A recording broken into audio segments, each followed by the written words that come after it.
I'm talking about the first assignment that looks at the first essay assignment. So the essay assignment will be related to the first chapters of the modern Latin America, looking at the colonial foundations of Latin American societies. And if we can see the goal of the colonial administrations, what was it? What were the Europeans, the Spaniards, and Portuguese? What were they trying to accomplish in Latin America? What was their goal in establishing these governments? If we think about this, this is a period again where Spain is just really coming out of a feudal period, and this is the beginning of a mercantilist period where the concept of transatlantic trade becomes important.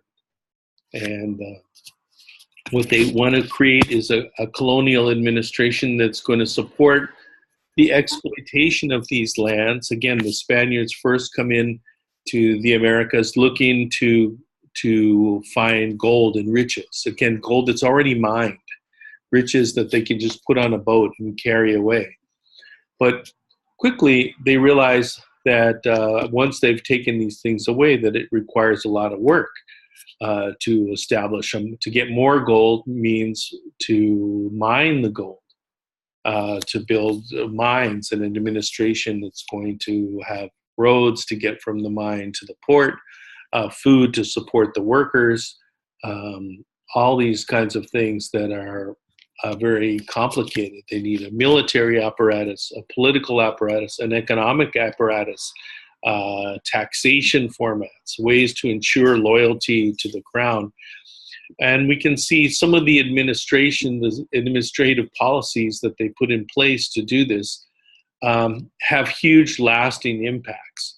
We can see some of the trade policies are forcing the colonies to become dependent on the mother country, on Spain, forcing people in business people to that all their trade should go through Spain. We can see the ports of Cadiz and Sevilla becoming the principal ports where things from Mexico and Colombia would have to go through Spain and then be shipped to wherever they were going. Also creating a monoculture so that each colonial outpost, each colonial region and province would be forced to only produce one crop or one thing to create a form of dependency that everything else they would have to get from the mother country. So these created huge forms of dependency that didn't allow the countries to become self-sufficient.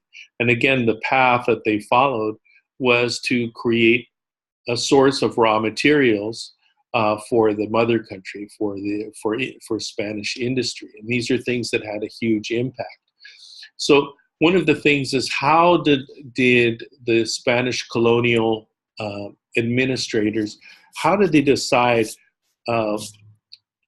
how to structure their society? Again, what they were trying to do was create a form of ensuring loyalty, to try to create a system that would avoid regional power developing and any kind of alliance between the colonial countries, because they saw that any kind of unity between Latin American countries would be devastating to the power of the crown. We see a form of racial segregation of how do you impose the idea that somehow this idea of from the feudal societies that bloodlines are important, that somebody from Spain is more suited to having power than somebody else, that just being of Spanish lineage would give somebody more power or more aptitude or more access to wealth and power. So we can see that the form of racial and social stratification that emerges reinforces the power of the Spaniards, this idea that bloodlines would determine your place in society. So we see the Spanish administrators, the Spanish government, imposing a system of racial stratification based on bloodlines. So on top, we'd have the Peninsulares, people who were born in the Iberian Peninsula. Under them, we would have the Criollos, people who were descended from the Peninsulares, but born in the New World. And then we have the Mestizos, the Indios, Mulattos, Zambos, Pardos, and all the different classifications. And we see that in Mexico, for instance, there were 38 38 racial classifications. And these, how would you enforce this? Because by looking at somebody, you couldn't tell what their racial mixture was. But these are records that are kept by the church that would recognize, because there was little mobility in the colonial period, people couldn't easily move from one place to another, that people's births were recorded in the church, and their baptism certificate was very key to their position in society. Again, their baptismal certificate was like their birth certificate, and it determined who their mother was, where their father was, and their racial classification. So this system ensured this process of stratification and power based on bloodlines, the transference of power. So we can see these are some of the things that were a part of it. Also, the Spanish means of creating and administering these societies were not based on any kind of democratic format. Again, who would be the governor of a province? Someone that was looked on favorably by the crown. And was it because of their skills as administrators, because of their concern? No, it was because of their loyalty, and again, that they were going to serve the interests of the Spanish crown, not necessarily the people that they were administering or representing. So we see also forms of wielding power that leads to strong men taking control. We see regional power groups. The colonial authorities also tried to encourage the regional differences and conflicts that went on for a long time, and we'll see these having consequences. Now, one of the things we can see, the breakup, the independence movements in Latin America, how did these come about? Were these grassroots rebellions against the Spanish crown? We can see, and in 1810, as the Bourbon monarchy, as French people began to take over the Spanish crown, again, the monarchs of Europe, the problem is that monarchs can only marry among their class, that a king or a prince can only marry a princess or somebody noble. So we see them marrying among each other, European royalty. And in 1810, we see the French people taking over the Spanish crown. And this is something that is not acceptable to people in Latin America, to be ruled by a monarch far away, but that monarch not be Spanish, was something that really sparked rebellion, not only among poor people, but mainly among the Creole class, and leads to these uprisings again. And people also feeling resentful for other reasons, again, because of many of the impositions and restrictions placed on trade and economic growth. So what I'm asking you to do here is to look at the way that these colonial foundations impacted Latin American societies. We can see what are some of the legacies of colonialism. We can see language, religion, forms of racial stratification, economic organizations that lead to economic dependency, division between Latin American countries, kind of artificial divisions. And when we look at the situation in Colombia and other countries, we can see how these policies had a lasting impact to this day are still impacting society. So this is the idea. So does anyone have any questions before I go on? Come on, ask me a question. Turn on your microphone or just type it in.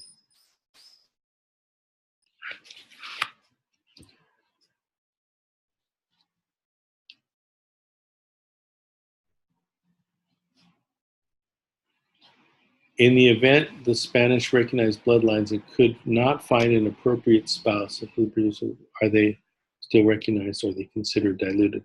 They're considered diluted. So we can see that the Spanish created these charts and maps, and you can see if you look at the arte de casta are paintings that show these different racial mixtures.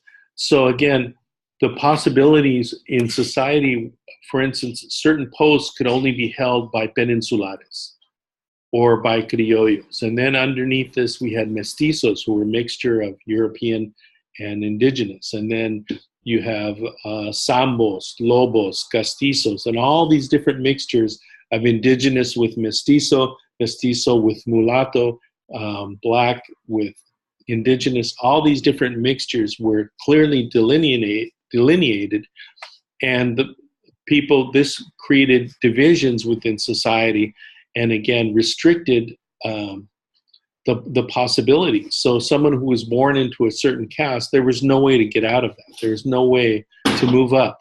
So what people would try to do was to what they called better their status by having children with somebody from a higher racial status. And to this day, we can see what's the impact today.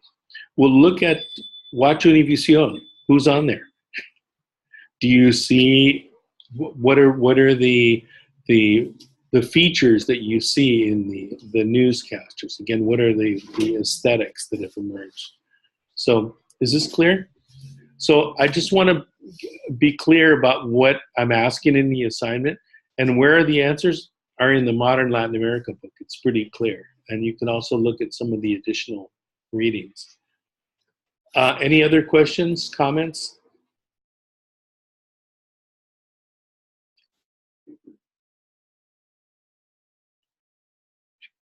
So can the other people here just type just to let me know that you're here? I see Sophia and Huting. Can you just type in hello or something? Hello. Okay, it appears covered in the chapter. You can use modern examples.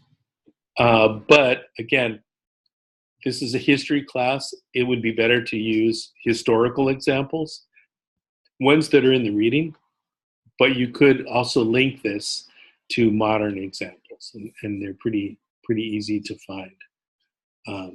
Modern examples, you see them all around you. You can look right here. California was a part of Mexico. It was a part of the Spanish Empire at one time. So we could even find probably examples right here around us. So anybody else have any questions, comments? Well, I thank you. So is this a convenient time? Because I noticed there's only 4 people out of like 50 in the class. I'm thinking about Thursday evenings as a better time to do this. Is this better or worse for anybody? Saturday versus Thursday night? Works for you? Anybody else? So does Thursday. Okay, so I'll look. I'm thinking like 8 o'clock, Thursday, 8 o'clock, or maybe even 9 o'clock. Just so then people won't conflict with work and things like that. Kids will be in bed, hopefully. And okay, well, thank you for your time. I appreciate you coming out. If you have anything else to share or ask, go ahead. And if not, just type in goodbye, and I'll see you. We'll do this before every assignment. just so things are clear. So I see Anthony just joined. So Anthony, any questions, comments? So if you're done, you can just type goodbye, and Anthony, you can stay on the line.